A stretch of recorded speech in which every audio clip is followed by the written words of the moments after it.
40 minutes হয়ে গেছে, এখনো খাবার আসেনি, সবাই হ্যালো, রয় দাস লাইফস্টাইলে সকলকে স্বাগত। আজকে আমরা একটা প্ল্যানিং করেছি, ঘুরতে যাব কলিগরা মিলে। তো সবাই বেরিয়ে পড়েছি, ডিউটি এখন শেষ। আমার বন্ধুরা, এই যে আমার বন্ধুরা সবাই মিলে যাচ্ছি, আমাদের সাথে চলুন, স্টে টিউন। আগের দিন রাত্রিবেলা আমরা কলিগরা মিলে একটা ডে আউটের প্ল্যানিং করলাম যে ডিউটির পরে আমরা একটু ঘুরে আসবো। তো কোথায় যাই? আমরা 6 বালিগঞ্জ রেস্টুরেন্টে যাওয়ার প্ল্যানিং করলাম। আমরা হাওড়া স্টেশন থেকে বাই রোডে জার্নি স্টার্ট করলাম। সময় লাগলো 1 ঘন্টা 15 মিনিট মতন। এনজয় করতে করতে চলেছি বটে, কিন্তু সবার পেটে চুহায় ডন মারছে। অবশেষে পৌঁছে গেলাম আমরা গন্তব্যস্থলে।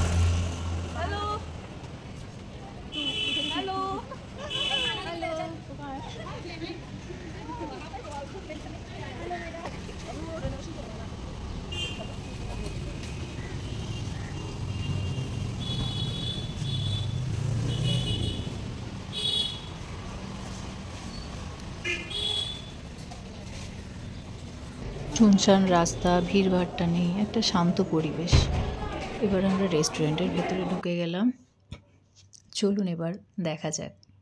সত্যি বলতে কি ভেতরের পরিবেশটাও খুব সুন্দর, ডেকোরেশনও অসাধারণ, কিন্তু পেটটা আমার শান্ত নেই। আমার কেন, কারোরই আমাদের বন্ধুদের শান্ত নেই। পেটের চুহাটা বড্ড দৌড়াদৌড়ি করছে। যাই হোক, আমরা অর্ডার দিলাম। অর্ডার দিয়ে 40 মিনিট বসার পরে তারপরে আমাদের খাবার আসলো ফাইনালি। আমরা অনেক কিছু অর্ডার দিয়েছিলাম, 2 জন ভেজ ছিল আর বাকিরা আমরা সবাই নন ভেজিটেরিয়ান ছিলাম। আমরা স্টিম রাইস আর সাথে বাসন্তী পোলাও অর্ডার করেছিলাম।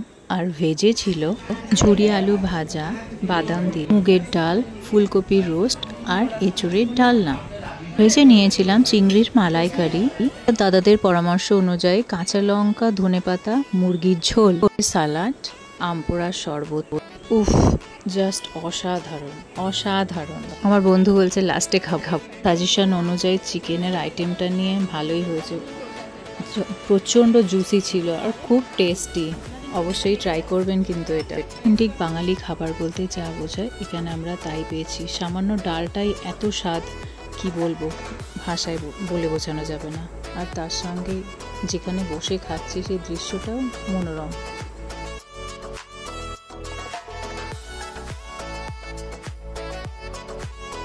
দেওয়া সব শেষ, এবার তো একটু ফটো সেশন চলতেই পারে। চলে শুরু করা যাক।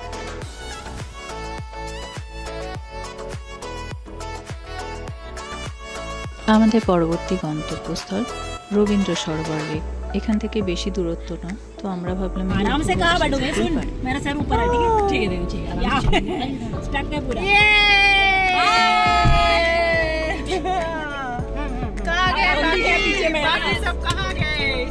पीछे में थोड़ा दिखा दो। ललिता ने अवंती तो दिखी नहीं, सारा दिन अवंती दिखी नहीं। मैडम कहाँ है? ललिता मैडम, हाय। चलो अभी आगे चलते हैं।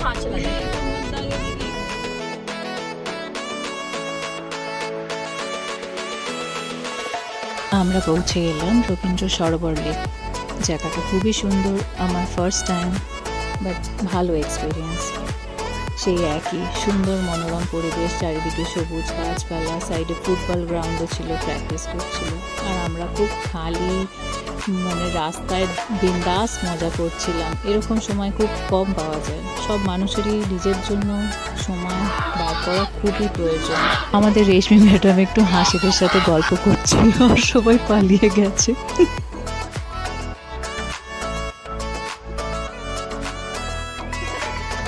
এইটা হলো লেকটা, দেখো, জাস্ট দেখো কি সুন্দর। এখানে না ঘন্টার পর ঘন্টা এমনি বসে থাকা যায়। বিকেল বেলাটা পুরো সেই কাটিয়ে দেওয়া যাবে। আমাদের কাছে বেশি সময় ছিল না, আমরা আবার বেরিয়ে পড়লাম। নেক্সট গন্তব্যস্থল হচ্ছে আইসক্রিম পার্লার। এইখানে আমরা একটুখানি আইসক্রিম খেলাম। অলরেডি সন্ধে হয়ে গেছে, আমরা রিয়েলি খুব টায়ার্ড ছিলাম। আজকের দিনটা খুব ভালো কাটলো আমাদের। এবারে আমরা রওনা হব যে যার বাড়ির দিকে। সবাই খুব ভালো থাকবেন, সুস্থ থাকবেন, আবার দেখা হচ্ছে।